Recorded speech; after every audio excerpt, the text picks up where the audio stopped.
नमस्ते। आज हम भारतीय ज्ञान परंपरा की एक बहुत ही खास कला को समझने वाले हैं।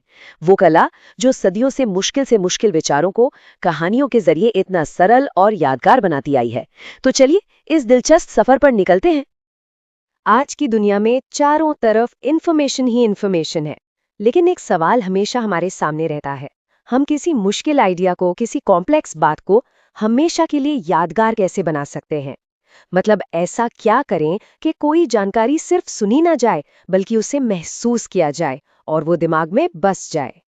जानते हैं, इस सवाल का जवाब हमारी प्राचीन परंपराओं में ही छिपा है।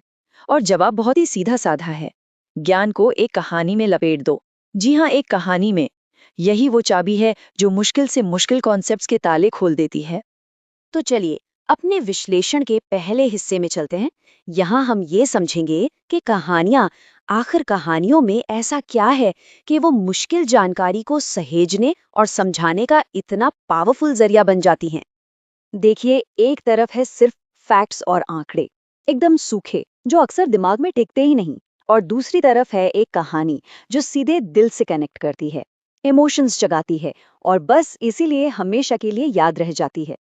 सच तो ये है कि हमारा दिमाग फैक्ट्स को नहीं, बल्कि कहानियों को याद रखने के लिए ही बना है। इसी टेक्निक को नैरेटिव डिस्टिलेशन या कह सकते हैं कथा सार, ये एक कला है जिसमें गहरे और जटिल सच को एक सिंपल सुंदर कहानी में कुछ इस तरह ढाला जाता है कि उसका असली मैसेज जरा भी ना बदले। ये काम इसलिए करता है क्योंकि ये इन्फॉर्मेशन को इमोशंस और कॉन्टेक्स्ट से जोड़ देता है, जिससे हमारे दिमाग के लिए उसे समझना और याद रखना आसान हो जाता है। ये बिल्कुल वैसा है जैसे किसी चीज का पूरा सत निकालकर उसका अमृत तैयार कर लिया हो।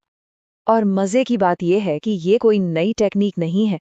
चलिए देखते हैं कि कैसे ये कला भारतीय संस्कृति और विरासत का एक अटूट हिस्सा रही है। एक ऐसा हिस्सा जहां कहानियां ही सिखाने का सबसे बड़ा जरिया थी। हमारी पूरी विरासत ऐसी कहानियों के खजाने से भरी पड़ी है। पंचतंत्र की वो कहानियां याद हैं जो जानवरों के जरिए जिंदगी की सीख देती थी, या फिर जातक कथाएं जो बुद्ध के पिछले जन्मों की कहानियां बताती थी।